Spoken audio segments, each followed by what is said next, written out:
केली होती म्हणजे फेक पनीर, आणि खरं तर मीडियाचे विशेष आभार मानतो की आपण जे काही जनजागृती केली त्याच्यामुळे नक्कीच लोकांमध्ये सुद्धा जनजागृती झालेली आहे. रिअल पनीर आणि फेक पनीर याच्यामध्ये आयडेंटिफिकेशन होण्याच्या दृष्टिकोनातनं कायद्यामध्ये काही तरतुदी झाल्या पाहिजे.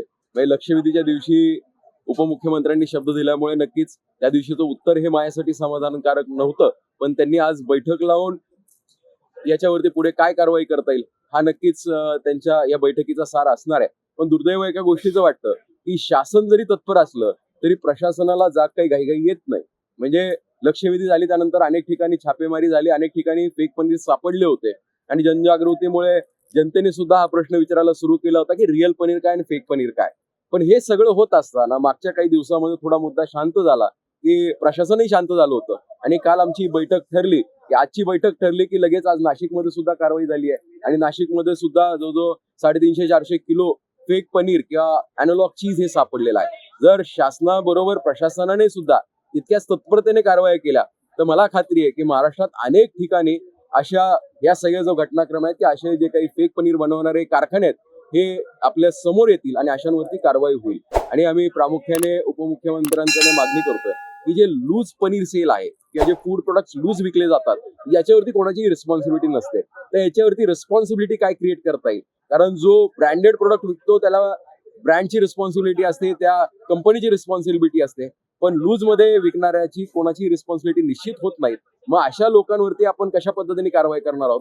कायद्यामध्ये काय बदल करायची गरज पडत असेल तर मला खात्री आहे की सभागृह नक्कीच आम्हाला त्या ठिकाणी मदत करेल किंवा कायद्यामध्ये काही बदल करायची वेळ आली तर सभागृहाची सुद्धा ती तयारी असणार आहे. शासनाने त्या पद्धतीने सुद्धा काही ऍक्शन्स घेणं गरजेचं आहे. कारण आता ज्या कायद्यातल्या तरतुदी आहेत ह्या काही फेक पनीर रोखण्यासाठी नाहीयेत किंवा फेक पनीरचं प्रोडक्शन त्यामुळे थांबू शकत नाही. त्यामुळे त्या काही बदल करायचे असतील तर ते करण्याच्या दृष्टिकोनातून आजची बैठक महत्त्वाची राहणार.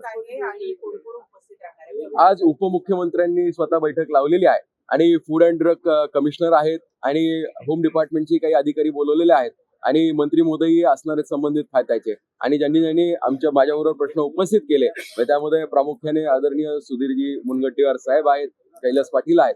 त्यामुळे अशा सर्वच सहयोगी सदस्यांना सुद्धा त्या ठिकाणी निमंत्रित केलेलं आहे.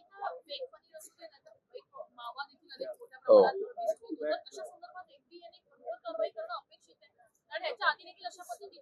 100% कारवाई होणं गरजेचं आहे. आता तुम्ही माव्याचा विषय काढला, तुम्ही पहा पूर्वी आपण पेढा खात असताना पेढा हातात घेतला तर तो शुद्ध दुधाचा बनलेला असेल तर तो पेढा तेलकट नसतो.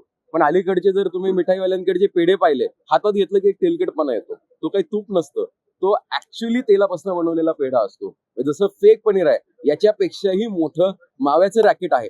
पण प्रत्येक गोष्ट ही स्टेप बाय स्टेप होणं गरजेचं आहे. आज दुर्दैवाने FDA कडे तेवढी पाहिजे अशी पुरेशी यंत्रणा नाहीये. त्यामुळे या यंत्रणेत कशी वाढ होईल किंवा अधिकाऱ्यांची संख्या कशी वाढू शकेल. माझ्या माहितीनुसार काहीतरी 196 नवीन अधिकारी ही भरती झालेली आहे, त्याने लवकरच त्यांच्या नियुक्ती सुद्धा होणार आहेत. तर त्या नियुक्ती लवकरात लवकर कशा होतील याच्यासाठी सुद्धा आम्ही प्रयत्नशील असणार आहोत. कारण संख्या वाढल्याशिवाय आणि कारवाई झाल्याशिवाय याला कुठेही आळा बसू शकणार नाही.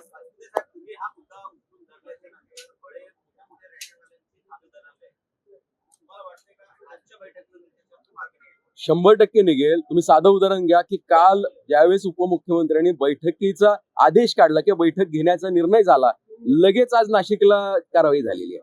मग मागचे 4 दिवस का कारवाई झाली नाही, 8 दिवस का कारवाई झाली नाही. म्हणजे प्रशासन सुद्धा जोपर्यंत वरनं त्यांना जागा केलं जात नाही तोपर्यंत ते झोपलेलं आहे. या प्रशासनाला आपल्याला जागा करावं लागणार आहे. मग शासनाच्या माध्यमातून होत नसेल तर ते जनतेने जागा केलं पाहिजे. जनतेने प्रश्न विचारणं गरजेचं आहे, मीडियाने प्रश्न विचारणं गरजेचं आहे. माझी आपल्याला विनंती आहे की हा प्रश्न कोणाचा आहे याच्यापेक्षा हा प्रश्न जनतेच्या हिताचा आहे. याची जनजागृती जशी आपण काल केली तशीच जनजागृती उद्याच्याही काळामध्ये जर आपण केली, कारण शेवटी अवेअरनेस शिवाय पर्याय नाही. कारण शासनाकडे पुरेशी यंत्रणा नाहीये. ती यंत्रणा जोपर्यंत येत नाही, कायद्यामध्ये जोपर्यंत बदल होत नाही तोपर्यंत जनजागृती हा सगळ्यात महत्वाचा मुद्दा असणार आहे. पनीरच्या संदर्भात सरकार सकारात्मक दिसते, परंतु BHMS चे डॉक्टर आहेत CCBA केलेला आहे त्याच्या संदर्भात सरकार सकारात्मक दिसत नाही. यापूर्वी तुम्ही सभागृहामध्ये केला होता त्याच्या संदर्भात हा मुद्दा महत्वाचा आहे. हा विषय फक्त सरकारचा नाहीये, हा विषय मेडिकल काउन्सिलचा आहे. आणि मी वेळोवेळी आपण मेडिकल काउन्सिलला सुद्धा आता लिहिणार आहोत की जर या अधिवेशनामध्ये काही घडामोडी झाल्या नाहीत तर मेडिकल काउन्सिलनी याच्यामध्ये कशा पद्धतीने कारवाई करतील हाही आमचा प्रयत्न राहणार आहे.